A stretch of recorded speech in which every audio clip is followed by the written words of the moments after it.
Hello dear students, इस video में बच्चों हम लेसन 1 भाषा और व्याकरण के बारे में पढ़ेंगे।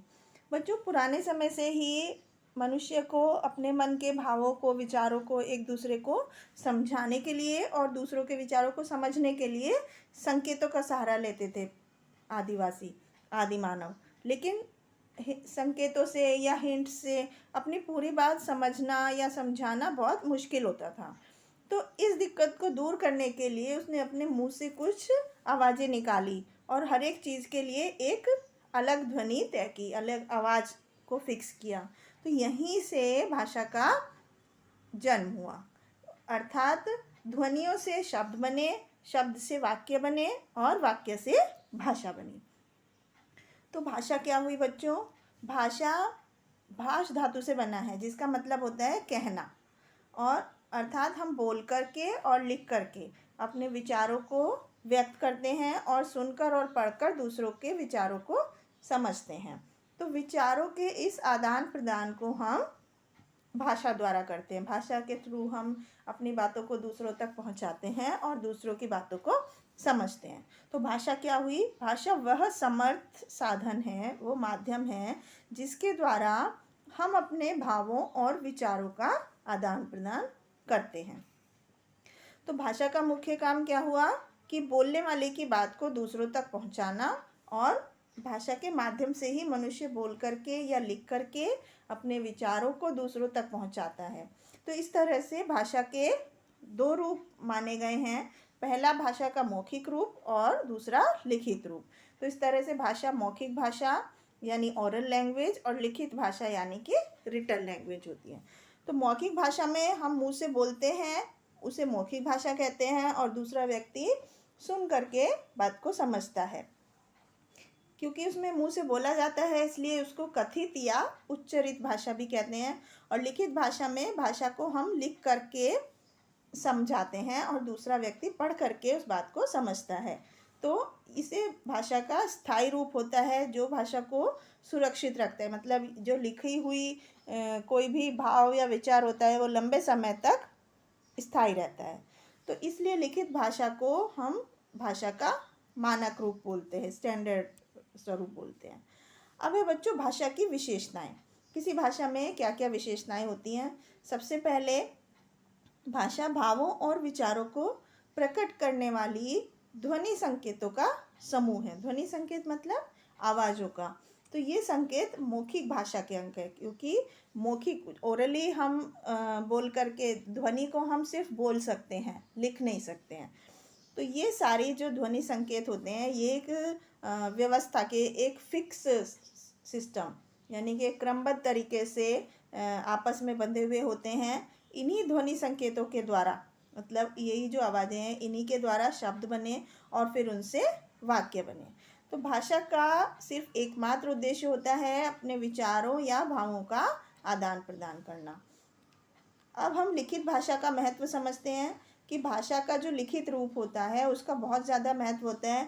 इसी के द्वारा हम अपने भाव या विचारों को दूसरों तक पहुंचा सकते हैं और उन्हें लंबे समय तक के लिए सुरक्षित भी रख सकते हैं।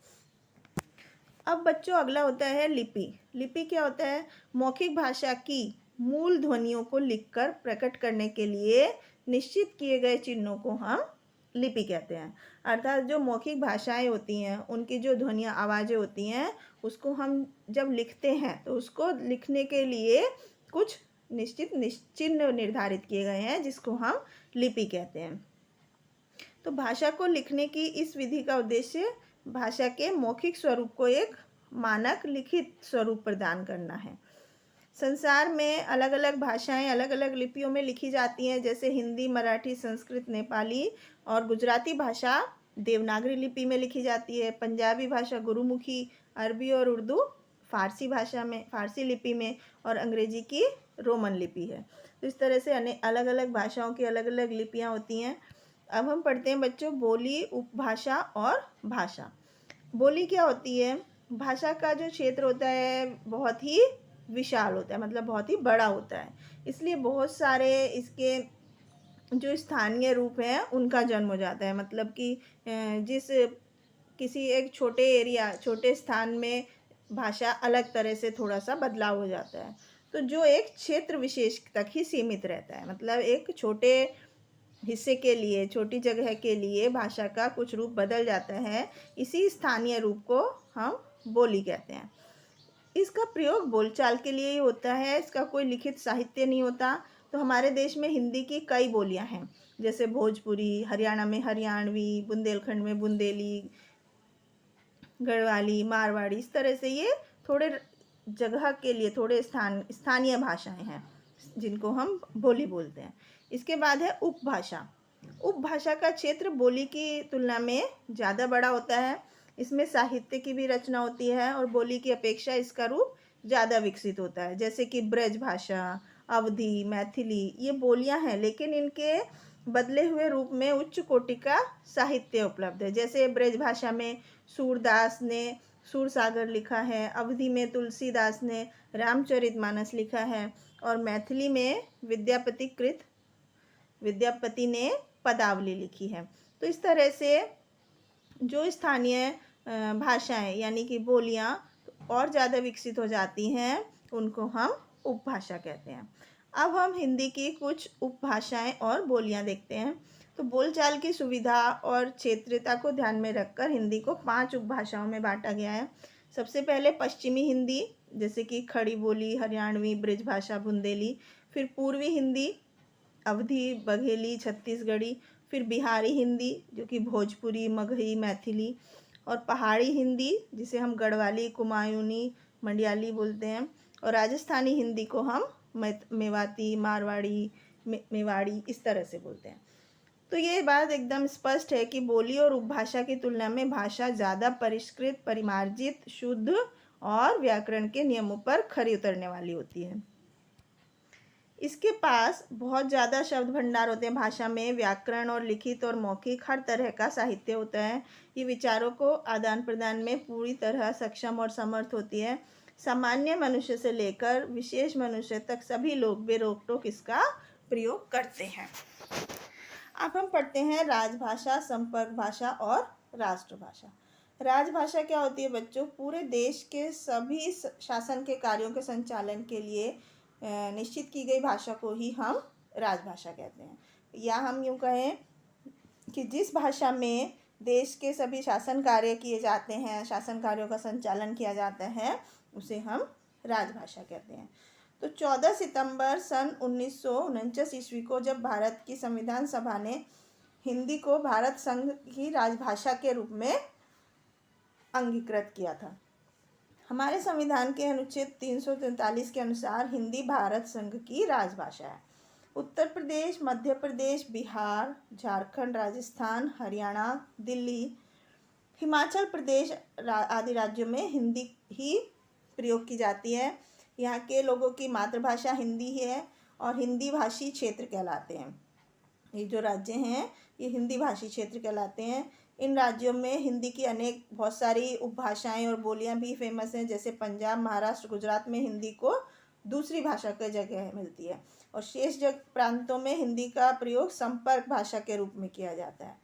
संपर्क भाषा क्या होती है? जो भाषा सांस्कृतिक और भाषिक स्तर पर किसी को जोड़ने का काम करती है, उसे हम संपर्क भाषा कहते हैं। आजकल के भारत में हिंदी संपर्क भाषा की भूमिका निभा रही है। हिंदी की जो सहजता है, सार्वदेशिक प्रकृति और उसकी अखिल भारतीय भाषा बनने की क्षमता और सामर्थ्य के कारण ही इसे संपर्क भाषा के रूप में स्वीकार किया गया है। इसके बाद हम पढ़ते हैं बच्चों राष्ट्रभाषा। तो किसी राष्ट्र की वह मुख्य प्रचलित भाषा जिसका प्रयोग उस राष्ट्र के अन्य भाषी नागरिक भी सभी कार्यों में करते हैं, उसे राष्ट्रभाषा कहते हैं।